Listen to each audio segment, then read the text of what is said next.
പ്രിയപ്പെട്ടവരെ, നമ്മളിന്ന് കർക്കിടക ലഗ്നത്തെ കുറിച്ച് സംസാരിക്കുകയാണ്.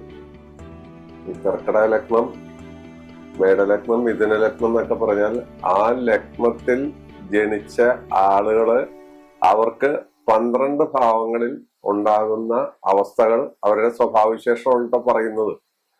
പ്രത്യേകം ഇക്കാര്യം ഓർത്തിരിക്കണം.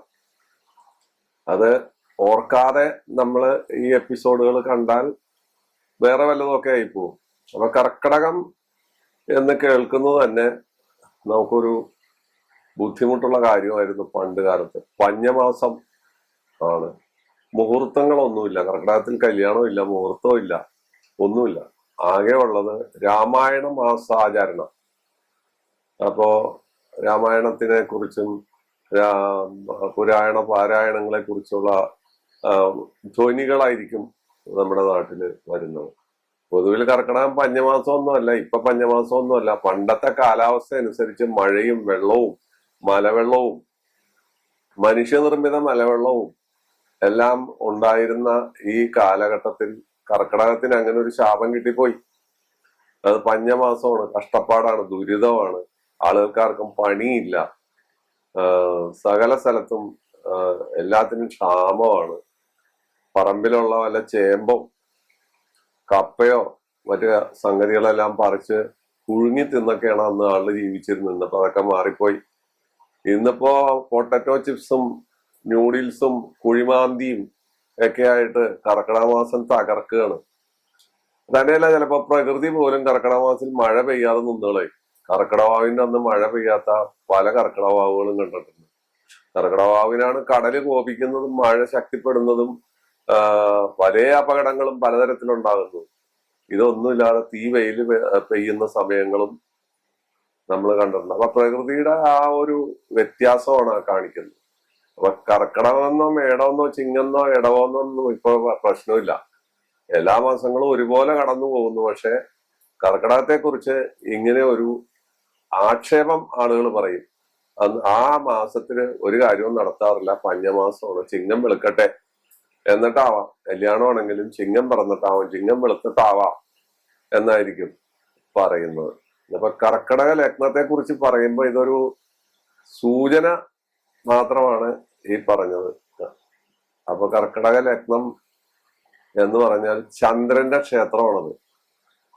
ചന്ദ്രൻ ജലമയനാണ്. ജലത്തോട് ആസക്തിയുണ്ട്. കാരണം ചന്ദ്രനിൽ ജലത്തിന്റെ കണിക പോലും ഇല്ല എന്നാണ് ഇപ്പൊ ചന്ദ്രപ്പാറ കൊണ്ടുവന്ന കാര്യമൊക്കെ കഴിഞ്ഞ എപ്പിസോഡുകളിൽ പറഞ്ഞിരുന്നു. അമേരിക്കക്കാര് കൊണ്ടുവന്നതും അതിന്റെ കാര്യങ്ങളൊക്കെ നമ്മൾ പറഞ്ഞു. പക്ഷെ ചന്ദ്രന് ജലത്തോട് വളരെ വലിയ ആസക്തിയാണ്. അതുകൊണ്ടാണ് പൂർണ്ണ ചന്ദ്രൻ ഉദിച്ച് വരുമ്പോൾ പൗർണമി രാത്രിയില് പുഴ നിറഞ്ഞൊഴുകി അത് ഏകദേശം ഒരു മനോഹരമായ അവസ്ഥയിൽ വരുന്നു. അതുപോലെ കറുത്ത പക്ഷത്തിലും വെളുത്ത പക്ഷത്തിലും ഈ ഭേദം നമുക്ക് ദൃശ്യമാണ്. ഇതൊക്കെ പ്രകൃതിയിൽ നടക്കുന്ന കാര്യങ്ങളാണ്. പിന്നെ ചന്ദ്രന്റെ സ്വാധീനങ്ങളും വലുതാണ്. മനുഷ്യനെ ഏറ്റവും അധികം മനസ്സിനെയും മറ്റും സ്വാധീനിക്കുന്നത്, മനസ്സിന്റെ കാരകനൊക്കെ ഈ ജ്യോതിഷക്കാര് പറയും. മനസ്സിനെ സ്വാധീനിക്കുന്ന ഏറ്റവും വലിയൊരു ഗ്രഹമാണ് ചന്ദ്രൻ. അപ്പോ ഈ കറുത്ത വാവ് വെളുത്ത വാവ് മുതലായ സമയത്ത് ആസ്മാരോഗികള് വിഷമിക്കുന്നതും പശുമൃഗാദികള് ആ സമയത്ത് കാണിക്കുന്ന പരാക്രമങ്ങളും എന്ന് വേണ്ട ഒരുപാട് കാര്യങ്ങൾ ചന്ദ്രനുമായിട്ട് ബന്ധപ്പെട്ടാണ് നിൽക്കുന്നത്. അപ്പൊ കർക്കിടക ലഗ്നത്തിന് ഇത്തരത്തിലുള്ള ഒരു ബന്ധം ഉണ്ട് എന്ന് വേണം നമുക്ക് കാണാൻ. അപ്പൊ കർക്കിടക ലഗ്നം ജനിച്ച ആളുകളെ സംബന്ധിച്ചിടത്തോളം അവരുടെ സ്വഭാവത്തിന് ഒരു കൃത്യനിഷ്ഠ നമുക്ക് പറയാൻ പറ്റില്ല. ചിലരെല്ലാം വലിയ കേമന്മാരും ചിലരെല്ലാം വളരെ താണ നിലയിലും ചിലര് ഒരു മധ്യമ രീതിയിലുമായിട്ടാണ് കാണുന്നത്. എന്താകാം ഇതിന് കാരണം? അതിന് കാരണം നമുക്ക് നേരെ കിടക്കുന്ന ഒരു കണക്കാണ്. ചന്ദ്രന്റെ ബലം തുടങ്ങുന്നത് വെളുത്ത പക്ഷ പഞ്ചമി മുതൽ പൗർണമി വരെയാണ്. പൗർണമി കഴിഞ്ഞ് 5 ദിവസം കൂടി കറുത്ത പക്ഷ പഞ്ചമി വരെയും ചന്ദ്രന് ബലമുണ്ട്. കറുത്ത പക്ഷ പഞ്ചമി കഴിഞ്ഞാൽ കീഴ്പോട്ടായി. കറുത്ത വാവ് വന്നു. കറുത്ത വാവ് വന്നാൽ പോലും കർത്തവാവ് പകൽ ജനിക്കുകയാണെങ്കിൽ അവിടെ ചന്ദ്രന്റെ ബലമുണ്ട്. കാരണം സൂര്യന്റെ ബലം വലിച്ചെടുത്ത് ചന്ദ്രൻ ബലവാനാവുന്നുണ്ട്. രാത്രിയാണ് ആ ചന്ദ്രന്റെ ബലം കുറയുന്നത്. ഇതേ പ്രക്രിയ തന്നെയാണ് കർക്കിടക ലഗ്നക്കാർക്കും കാണുന്നത്. അവര് ഭിന്ന രൂപത്തിലായിരിക്കും. അവരുടെ നിറം, അവരുടെ പൊക്കം, അവരുടെ ആക്ടിവിറ്റികള്, എല്ലാ കാര്യങ്ങളിലും ഒന്നിനൊന്ന് ഒരു കൃതകൃത്യത നമുക്ക് പറയാൻ പറ്റില്ല.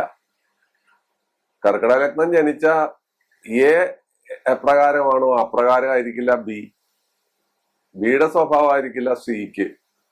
അങ്ങനെ മാറി മറിഞ്ഞുകൊണ്ടിരിക്കും. ഈ മാറി മറിയാനുള്ള കാരണം എന്തെന്ന് വെച്ചാൽ ചന്ദ്രന്റെ കയറ്റിറക്കങ്ങളാണ്. ഈ ജനിച്ച വ്യക്തിക്ക് ചന്ദ്രൻ എവിടെ നിൽക്കുന്നു, ചന്ദ്രന്റെ ബലം എങ്ങനെയുണ്ട് എന്ന് അറിഞ്ഞിട്ട് വേണം നമുക്ക് ഫലനിർണയം നടത്താൻ. വളരെ കുശാഗ്ര ബുദ്ധിക്ക് മാത്രമേ ഈ കാര്യങ്ങൾ കണ്ടെത്താൻ പറ്റുള്ളൂ. ഇപ്പൊ കർക്കിടക ലഗ്നം എന്ന് പറഞ്ഞു, അതിന്റെ ഉടമ ചന്ദ്രനാണ്, ലഗ്നാധിപൻ ചന്ദ്രനാണ്. ആ ചന്ദ്രന് ബലം ഉണ്ടോ എന്ന് നോക്കി, ബലം ഇല്ല എന്ന് പറഞ്ഞു. അപ്പൊ ഭഗവതി ക്ഷേത്രത്തിൽ പോയിട്ട് ആരാധിക്കാൻ പറയും, അല്ലെങ്കിൽ ഭഗവതിക്ക് പുഷ്പാഞ്ജലി കഴിക്കാൻ പറയും, അല്ലെങ്കിൽ ഭഗവതിക്ക് എന്തെങ്കിലും പൂജകൾ നടത്താൻ പറയും. അങ്ങനെയാണ് സാധാരണ. ചന്ദ്രൻ എന്ന് വെച്ചാൽ ഭഗവതിയാണ്, സ്ത്രീ ആയിട്ടാണ് കണക്കാക്കുന്നത്, ഭഗവതിയാണ് ചന്ദ്രൻ. അപ്പൊ ആ ലഗ്നത്തെ സംബന്ധിച്ച് നമുക്ക് ഒരു കൃത്യമായ ഗവേഷണ ബുദ്ധിയോടുകൂടി അന്വേഷിച്ചാൽ പോലും ഒരു കൃതകൃത്യത വരുത്താൻ സാധിക്കുന്നില്ലെന്നുള്ളതാണ്. അനേകം കർക്കിടക ലഗ്നക്കാരെ എടുത്ത് നമ്മൾ പരീക്ഷിക്കുമ്പോഴും നോക്കുമ്പോഴും വ്യത്യസ്ത സ്വഭാവമാണ് കാണിക്കുന്നത്. അതിന് കാരണം എന്താണ്? ആ ചന്ദ്രന്റെ കയറ്റിറക്കങ്ങളും ചന്ദ്രന്റെ ബലക്ഷയങ്ങളും ബലവൃദ്ധിയും ഇവിടെ ബാധിക്കുന്നു എന്നുള്ളതാണ് ഏറ്റവും വലിയ പ്രത്യേകത. അപ്പൊ ആ ലഗ്നാൽ ചിന്തിതം കീർത്തി മൂർത്തി സ്ഥിതം, ഒരാളുടെ നിറം, മറ്റു കാര്യങ്ങള്, എല്ലാ കാര്യങ്ങളും, അയാളുടെ സ്വഭാവഗതി, പൊക്കം, നീളം, വണ്ണം, സംസാര രീതി, സൗന്ദര്യം, ആണായാലും പെണ്ണായാലും. പക്ഷെ കർക്കിടക ലഗ്നക്കാർക്ക് ഒരു പ്രത്യേകത ഉള്ളത് ഇവർ സുന്ദരികളോ സുന്ദരന്മാരോ ആയിരിക്കും എന്നുള്ളതാണ്. അത് ചന്ദ്രനുമായിട്ട് ബന്ധപ്പെട്ട കാര്യം തന്നെയാണതും. അതും ഈ ലഗ്നത്തിന്റെ ഒരു പ്രത്യേകതയാണ്. ഈ ലഗ്നത്തിന്, പല ലഗ്നങ്ങൾക്കും പലരും പാപന്മാരാണ്. ഈ ലഗ്നത്തിന് കൂടുതൽ പേരൊന്നും പാപന്മാരില്ല. ശുക്രൻ പാപനാണ്.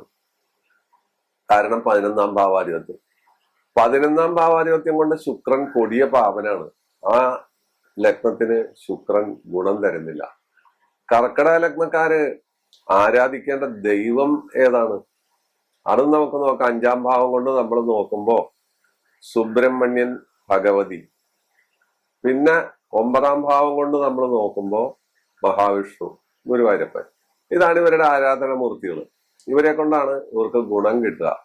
അപ്പൊ കർക്കിടക ലഗ്നത്തെ കുറിച്ചുള്ള ഒരു ഏകദേശ ചിത്രം നമുക്ക് കിട്ടി. ഇതൊരു ഏകദേശ ചിത്രമാണ്, ഒരു പൂർണ്ണ ചിത്രമൊന്നും അല്ല കിട്ടിയിരിക്കുന്നത്. ഏകദേശ കാര്യങ്ങളാണ് നമ്മൾ പറഞ്ഞു വെച്ചത്.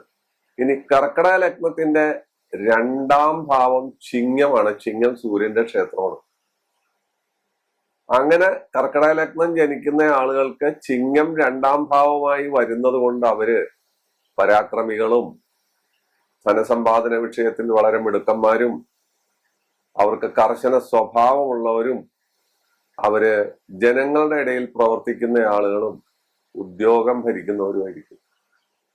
അവരുടെ മുഖത്തിന് ഒരു പ്രത്യേക ചൈതന്യം ഉണ്ടാവും. മുഖം 2ാം ഭാവത്തെ പ്രതിനിധീകരിക്കുന്നു. അവരുടെ ഭാര്യമാർക്കും സൗന്ദര്യമുണ്ട്. 2ാം ഭാവം കൊണ്ടാണ് ഭാര്യയുടെ സൗന്ദര്യത്തെ കുറിച്ച് നമ്മൾ സാധാരണ പറയാറുള്ളത്.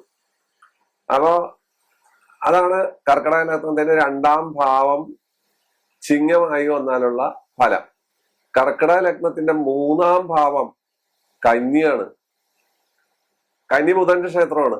ബുധൻ സൗമ്യനാണ്. പക്ഷെ ഈ 3ാം ഭാവം കർക്കിടക ലഗ്നത്തിന്റെ കന്നിയായി വരുന്നവര് കോപികളും, അവര് ആയുധം കൊണ്ടു നടക്കുന്നവരും, പോലീസിലോ പട്ടാള വകുപ്പിലോ നേവിയിലോ അതുപോലുള്ള സ്ഥലങ്ങളിലെല്ലാം ജോലി ചെയ്യുന്നവരും, അവര് വാഗ്ദാടിയുള്ളവരും, അവരുടെ വാക്കുകൾക്ക് മയമില്ലാതെ പോകുന്നവരും. ബുധനായതുകൊണ്ട് വാക്കുകളെല്ലാം മനോഹരമാവേണ്ടതാണ്. ഇവിടെ കർക്കിടക ലഗ്നത്തിന്റെ 3ാം ഭാവമായി പോയത് കൊണ്ടാണ് കന്നി ഈ രീതിയിലായി പോയത്. അല്ലെങ്കിൽ കന്നി ലഗ്നത്തിലോ അല്ലെങ്കിൽ കന്നി വേറെ ഏതെങ്കിലും ഭാവമായിട്ട് ജനിച്ചാൽ ഇങ്ങനെ സംഭവിക്കില്ല. കർക്കിടക ലഗ്നത്തിന്റെ 3ാം ഭാവം, പിന്നെ കർക്കിടക ലഗ്നത്തിന്റെ 4ാം ഭാവം തുലാമാണ്. അത് ശുക്രന്റെ ക്ഷേത്രമാണ്. സുഖം, ധനം, നല്ല ഭാര്യ, സർക്കാർ ജോലി, അന്തസ്, അഭിമാനം, അതുപോലെ ജനമധ്യത്തിൽ ആളുകളാവുക, പഞ്ചായത്ത് മെമ്പറാവുക, മുനിസിപ്പൽ മെമ്പറാവുക, MLA ആവുക, മന്ത്രിയാവുക മുതലായ കാര്യങ്ങളെല്ലാം 4-ാം ഭാവം തുലാമായി വന്നാൽ സംഭവിക്കുന്നതായി കാണുന്നു. ഇത് കർക്കിടക ലഗ്നത്തിന്റെ കാര്യം മാത്രമാണ് ഈ പറയുന്നത്, പ്രത്യേകം ഓർത്തിരിക്കണം. 5-ാം ഭാവം വൃശ്ചികമായി വരുന്നു.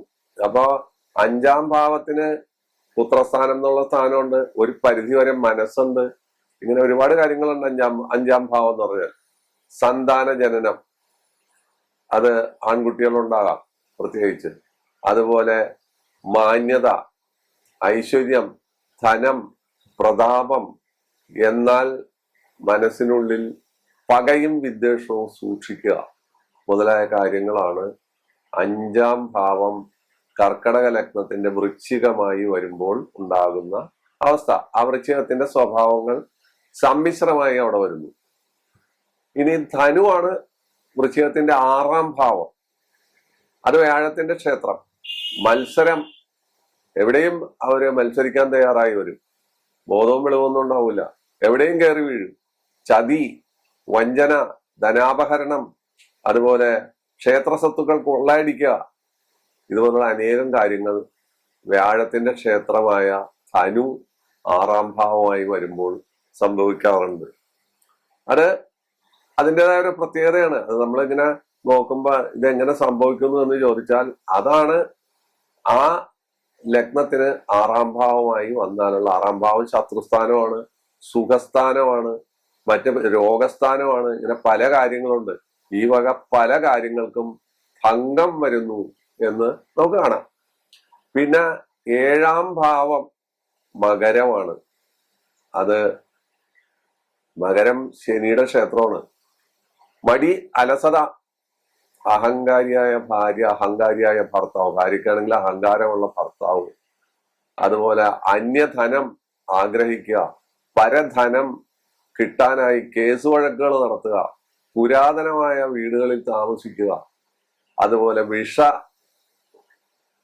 ജന്തുക്കൾ ആക്രമിക്കുക അല്ലെങ്കിൽ അവരെ ഉപദ്രവിക്കുക മുതലായ കാര്യങ്ങൾ ഈ 7-ാം ഭാവമായിട്ട് അവരുടെ ഭാര്യ ഭർത്തൃ ബന്ധം സുതാര്യമല്ലാതെ വരിക, ചിലർക്ക് നപുംസകത്വം വരിക, സന്താന ജനനം ഇല്ലാതെ പോവുക, അതുപോലെ കുടുംബം കുറ്റിയേറ്റു പോവുക, ഇങ്ങനെ സ്വഭാവങ്ങൾ കണ്ടുവരാറുണ്ട്. ഇതിന് പാഠഭേദമുണ്ട്. ഞാൻ നേരത്തെ പറഞ്ഞു, കർക്കിടക ലഗ്നത്തെ കുറിച്ച് നമുക്ക് കൃത്യമായ ഒരു പ്രവചനം ഇല്ല, പാഠഭേദങ്ങൾ ധാരാളം ഉണ്ട്. അത് 7-ാം ഭാവം മകരം ആയി വന്നാലാണ്. 8-ാം ഭാവം കുംഭമായിട്ട് വന്നാല് രോഗം, അഗ്നിയിൽ നിന്നുള്ള ശല്യം, മരണം, ധനവ്യയം, ശത്രുത, കലഹം, പോലീസ് നടപടികൾ, കോടതി നടപടികൾ, ഇതുപോലുള്ള ഒരുപാട് കാര്യങ്ങൾ വരും. അവിടെ ആയുസാണ് 8-ാം ഭാവം എന്ന് പറയുമ്പോൾ, ആയുസിനെ കുറിച്ചാണ് നമ്മൾ അവിടെ ചിന്തിക്കേണ്ടത്. അപ്പൊ ആ ആയുസിന് തന്നെ നമുക്ക് ബുദ്ധിമുട്ട് വരുന്നു. ഇനി 9-ാം ഭാവം വ്യാഴത്തിന്റെ ക്ഷേത്രമായ മീനമാണ്. പൂർവജന്മ സുഹൃതം, ഭാഗ്യം, ലോട്ടറി, ധനലാഭം, അന്യരിൽ നിന്നുള്ള തൊഴിൽ നേട്ടം, അതുപോലെ ഒരുപാട് കാര്യങ്ങൾ ആ ഭാഗത്തെ കുറിച്ച് പറയുമ്പോൾ ഇവര് ധർമ്മവും നീതിയും മര്യാദയുള്ളവരും നല്ല ഉദ്യോഗസ്ഥന്മാരും കൈക്കൂലി വാങ്ങാത്തവരും ജനസേവന തൽപരരും അതുപോലെ പ്രത്യുപകാരം ചെയ്യുന്നവരും ജനങ്ങൾക്ക് പ്രിയപ്പെട്ടവരുമായിട്ട് മാറുന്നു. ആണായാലും പെണ്ണായാലും ഇവർക്ക് സൗന്ദര്യം ഉണ്ടാവും, ഇവർക്ക് ആരെയും വശീകരിക്കാനുള്ള ഒരു പ്രത്യേകത ഉണ്ടാവും, ഇവരുടെ വാക്കുകൾ തേൻ പോലെ മധുരമായിരിക്കും, ഇവർ പ്രേമലോലുപരായിരിക്കും, പ്രേമവിവാഹത്തിൽ ഇവർ വിജയിക്കും. അതുപോലെ അവരുടെ സന്താനങ്ങളും സാമാന്യം നല്ല രീതിയിൽ ഉന്നതാവസ്ഥയിൽ എത്തിച്ചേരുന്നു എന്നുള്ള പ്രത്യേകത മീനം 9-ാം ഭാവമായിട്ട് വരുന്ന കർക്കിടക ലഗ്നക്കാർക്ക്. ഇനി കർക്കിടക ലഗ്നത്തിന്റെ 10-ാം ഭാവം, 10 എന്ന് പറഞ്ഞാൽ തൊഴിൽ സ്ഥാനമാണ്, പ്രത്യേകിച്ച് തൊഴിൽ സ്ഥാനമാണ്. അവർക്ക് നിർഭയത്വം, തൊഴിലിന് വേണ്ടി അവര് എന്ത് ത്യാഗവും ചെയ്യും, അവര് പഠിക്കും, ഉന്നതിയിലെത്തും, അവർ നല്ല ഉദ്യോഗം നേടിയെടുക്കും, അവരുടെ തൊഴിലിന് പവിത്രതയുണ്ടാവും, അവരാ തൊഴിൽ കേമന്മാരായിരിക്കും. അങ്ങനെയുള്ള പ്രത്യേകത. മേടമാണ് വരുന്നത്. മിക്കവാറും അവരെല്ലാം പോലീസ്, പട്ടാള വകുപ്പ്, അതുപോലെ അഗ്നി കൊണ്ട് ഗ്യാസ്, വൈദ്യുതി, അതുപോലെ വെടിക്കെട്ട് നിർമ്മാണം മുതലായ കാര്യങ്ങളുമായിട്ട് അത് നാനാ പ്രകാരേണയാണ്. ഓരോരുത്തർ ഇപ്പൊ IAS പഠിച്ച ആള് വെടിക്കെട്ട് ഉണ്ടാക്കാൻ പോകും? ഇല്ല. അയാൾ ഭരിക്കുകയായിരിക്കും, അയാൾ പോലീസ് വകുപ്പായിരിക്കും ഭരിക്കുന്നതെന്ന് മാത്രമേ ഉള്ളൂ. അതുപോലെ നല്ല സർജന്മാര്, ഡോക്ടർമാരിൽ നല്ല സർജന്മാര് ഇത്തരക്കാരായിരിക്കുള്ളൂ. അപ്പോ കർക്കിടകത്തിന്റെ 10ാം ഭാവം മേടമായി വരുമ്പോഴുള്ള അവസ്ഥയാണ് പറഞ്ഞത്. 11ാം ഭാവം ഇടവമാണ്, ശുക്രന്റെ ക്ഷേത്രമാണ്. അത് വളരെ ഉത്കൃഷ്ടമാണ്. കാരണം ആ 11ാം ഭാവം ലാഭസ്ഥാനമാണ്. അനേക തരത്തിലുള്ള ലാഭങ്ങൾ കിട്ടുക, ഉദ്യോഗത്തിൽ നിന്ന്, മറ്റ് ബിസിനസ്സുകളിൽ നിന്ന്, സ്വർണ വ്യാപാരത്തിൽ നിന്ന്, ജൗളി വ്യാപാരത്തിൽ നിന്ന്, ഇതുപോലെ നാനാ പ്രകാരമുള്ള ലാഭം ഇവർക്ക് പറയാം. നല്ല വീട്, നല്ല വാഹനം, നല്ല ഭർത്താവ്, നല്ല ഭാര്യ, സൗന്ദര്യം, കലാപരമായ കഴിവ്, ഉത്കൃഷ്ടമായ ശീലഗുണങ്ങൾ, ഇവയെല്ലാം 11ാം ഭാവം ഇടവമായി വരുന്ന കർക്കിടക ലഗ്നക്കാർക്ക് ലഭിക്കുന്ന കാര്യമാണ്. ഇനി 12ാം ഭാവം മിഥുനമാണെന്ന് നമുക്ക് പറയേണ്ട കാര്യമില്ലല്ലോ, കാരണം ഇടവം കഴിഞ്ഞാൽ മിഥുനമാണ്. പക്ഷെ 12ാം ഭാവം ബുധന്റെ ക്ഷേത്രമാണ്. എന്നിരുന്നാൽ പോലും 12ാം ഭാവം ബുധന്റെ ക്ഷേത്രമായി കർക്കിടക ലഗ്നത്തിന് വന്നാൽ അവർ പുരുഷന്മാരാണെങ്കിൽ സ്ത്രീ വിദ്വേഷികളും, സ്ത്രീകളാണെങ്കിൽ പുരുഷന്മാരെ നിന്ദിക്കുന്നവരും, പുരുഷന്മാരെ വാക്കുകൊണ്ട് അനാവശ്യങ്ങൾ പറഞ്ഞ് കുടുക്കിൽപ്പെടുത്തുന്നവരും, കലഹശീലന്മാരും അല്ലെങ്കിൽ കലഹശീലകളും, പാപകർമ്മ തൽപരരും, പരസ്ത്രീ ബന്ധം ആഗ്രഹിക്കുന്ന സ്വഭാവക്കാരും, പരപുരുഷ ബന്ധം ആഗ്രഹിക്കുന്ന സ്ത്രീകളും ഈ വിഭാഗത്തിന് വന്നു പെടാം. അല്ലാത്തവരും ഉണ്ടാകാം. ഞാൻ പറഞ്ഞു, ഇതിനെക്കുറിച്ച് ഒരു കൃതകൃത്യതയില്ലാത്ത ലഗ്നമാണ് കർക്കിടക ലഗ്നം. ഇതുകൊണ്ട് ആരും പരിഭവിക്കരുത്. ഇതുകൊണ്ട് ആരും ഞാൻ കേമനാണെന്ന് ധരിക്കരുത്. ഇതിനെല്ലാം പാഠഭേദങ്ങൾ വരും. എങ്ങനെയാ പാഠഭേദങ്ങൾ വരിക? ഈ നമ്മുടെ ജാതകത്തിൽ വരുന്ന യോഗങ്ങൾ നമ്മുടെ അവസ്ഥയെ മാറ്റിമറിക്കും. അതുപോലെ യോഗങ്ങൾ ഇല്ലാതിരിക്കുന്നതും മാറ്റിമറിക്കും. ഗ്രഹങ്ങൾക്ക് മൗഢ്യം വരുന്നത്, ഭാഗ്യസ്ഥാനാധിപൻ ദുസ്ഥാനത്ത് വരുന്നത്, കർമാധിപൻ ദുസ്ഥാനത്ത് വരുന്നത്, ഇങ്ങനെയുള്ള ഒട്ടനവധി കാര്യങ്ങൾ വന്ന് ഒരുമിച്ച് കൂടുമ്പോൾ നമുക്ക് നന്മയോടൊപ്പം തന്നെ തിന്മയും അവിടെ വന്നു ചേരുന്നു. നന്മ വരുന്നത് ഇതിന്റെ ഫലദാനം, ഓരോ ഗ്രഹങ്ങളുടെയും ഓരോ യോഗങ്ങളുടെയും ഫലദാനം. അതേ സ്ഥാനത്ത് തിന്മ വരുന്നത് ഓരോ യോഗങ്ങളുടെയും അതുപോലെ അവരുടെ നിൽപ്പിന്റെയും മൗഢ്യത്തിന്റെയും നീചത്തിന്റെയും സംഭാവനകൾ. ഇങ്ങനെ മാറി മറിഞ്ഞായിരിക്കും ഫലം വരുന്നത്. അതുകൊണ്ടാണ് ഈ പറയുന്ന കാര്യങ്ങളൊന്നും ഒരു കൃത്യമല്ല എന്നൊക്കെ പലരും പറയുന്നത്. പക്ഷെ കൃത്യമാണെന്ന് വെച്ചാൽ ഒരു വ്യക്തിയുടെ ഒരു ലഗ്നം എടുത്ത് പരിശോധിക്കണം.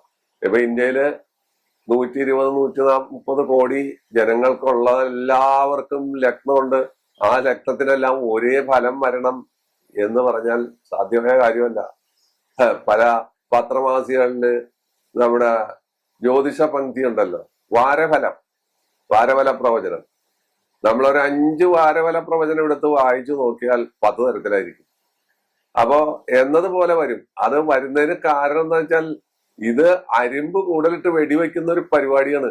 അരിമ്പ് കൂടുതലിട്ട് വെടിവെച്ചാൽ എവിടെയെങ്കിലും ചെന്ന് കൊള്ളും, ഏതെങ്കിലും ഒരു പക്ഷി വീഴാതിരിക്കാം എന്നതുപോലെയാണ് വാരഫല പ്രവചനം. എപ്പോഴും അത് ഞാനിങ്ങനെ കളിയാക്കി പറയാനുള്ള കാര്യം, ഹോട്ടലിലെ സാമ്പാർ പോലെയെന്നോ അല്ലെങ്കിൽ കാണാവുന്ന ആളുകൾക്ക് മുഴുവൻ ഒരേ ഫലം വരുമോ? ഒരേ ദശയിലല്ല ഇവർ അനുഭവിക്കുന്നത്. ശുക്രദശ അനുഭവിക്കുന്നവനും ആദിത്യദശ അനുഭവിക്കുന്നവനും ചന്ദ്രദശ അനുഭവിക്കുന്നവനും അല്ലെങ്കിൽ രാഹുദശ അനുഭവിക്കുന്നവനും എങ്ങനെ ഒരേ ഫലം വരും എന്നതുപോലെ തന്നെ ഇവിടെ ഒരു ചോദ്യം വരാം. ഓരോ ലഗ്നത്തെ കുറിച്ച് നമ്മൾ പറയുമ്പോൾ അതിന്റെ 12 ഭാവങ്ങളെ കുറിച്ച് അനലൈസ് ചെയ്യുമ്പോൾ നമുക്ക് കൃത്യമായ ഒരു ഫലപ്രവചനം പറ്റില്ല. പക്ഷെ എന്നിരുന്നാലും ഈ ടച്ച് ചെയ്ത് പോകുന്നതായ ഫലങ്ങളുടെ സ്വെല്ലിംഗ്, അതിൻ്റെതായ ഒരു ഒരു ഒരു ഒരു ഒരു ഒരു വാസന ഈ പറയുന്ന ഭാവങ്ങൾക്ക് ഉണ്ടായേക്കാം. അത് മിക്കവാറും സംഭവിക്കാറുള്ളതാണ്. അതിന് അപവാദമായി വരുന്ന കാര്യങ്ങൾ ചന്ദ്രന്റെ ബലക്കുറവ്, ചന്ദ്രന്റെ ബല കൂടുതല്, ചന്ദ്രന്റെ സ്ഥിതി, മറ്റു കാര്യങ്ങൾ ആണ് സ്വാധീനിക്കുന്നത്. ഇത്രയും കാര്യമാണ് കർക്കിടക ലഗ്നത്തെ കുറിച്ച് നമുക്ക് പറയാനുള്ളത്. ഒരുപാട് കാര്യങ്ങൾ പറയാനുണ്ട്, പക്ഷെ വളരെ ചുരുക്കി പറയുകയാണ്. 1 മുതല് കർക്കിടകം മുതല് നമ്മൾ മിഥുനം വരെയുള്ള 12 ഭാവങ്ങൾ മാത്രം പറയാണ്. അവിടെ ആര് നിൽക്കുന്നു, എന്ത് നിൽക്കുന്നു എന്നനുസരിച്ച് ഇതിന്റെ ഫലങ്ങൾ മാറാം. പക്ഷെ ഒരു സാമാന്യ ചിത്രം ഇതായിരിക്കും. സാമാന്യ ചിത്രം ഈ രീതിയിലായിരിക്കും എന്നാണ് പറയേണ്ടത്. ഇത്രയും പറഞ്ഞു. നിങ്ങൾക്ക് മനസ്സിലായി എന്ന് കരുതുന്നു. ഇത്തരം എപ്പിസോഡുകൾ വളരെ പ്രയാസപ്പെട്ടാണ് ചെയ്യുന്നത്. വളരെ ബുദ്ധിമുട്ടാണ്. ഈ എപ്പിസോഡെല്ലാം ഇതേ രീതിയിൽ കൂട്ടിയിണക്കി ഓർമ്മിച്ച് പറയാൻ തന്നെ വളരെ പ്രയാസമുണ്ട്. എല്ലാ ഞായറാഴ്ചയും എല്ലാ ബുധനാഴ്ചയും ഇതുപോലെ വളരെ ശ്രമകരമായ ഓരോ അധ്യായങ്ങൾ നമുക്ക് കണ്ടുകൊണ്ടിരിക്കാം, കേട്ടുകൊണ്ടിരിക്കാം. ആവർത്തിച്ച് ഞാൻ പറയുന്നു, ഇമെയിലിൽ ചോദ്യം ചോദിക്കരുത്, ഇൻസ്റ്റഗ്രാമിൽ കൂടി ചോദ്യം ചോദിക്കരുത്, വാട്സപ്പിലൂടെ ചോദിക്കുക, ഫേസ്ബുക്കിലൂടെ ചോദ്യങ്ങൾ ചോദിക്കരുത്. മറുപടി പറയാൻ പ്രയാസമാണ്. അനേകായിരം ആളുകളാണ് ചോദ്യങ്ങൾ ചോദിക്കുന്നത്. ദയവായി സഹകരിക്കുക. ഏതായാലും വാട്സപ്പിലൂടെ ചോദിച്ചാൽ അത് ആ ഒരു വഴിയിൽ കൂടി നമുക്ക് ഉത്തരം പറയാൻ സാധിക്കും, അല്ലെങ്കിൽ നിങ്ങൾക്ക് മറുപടി തരാൻ സാധിക്കും. അപ്പോൾ ഇത്രയും കാര്യങ്ങൾ പറഞ്ഞുകൊണ്ട് നിങ്ങൾക്ക് നന്ദി പറഞ്ഞ് ഈ അധ്യായം നിങ്ങൾക്കായി സമർപ്പിക്കുന്നു. നന്ദി, നമസ്കാരം.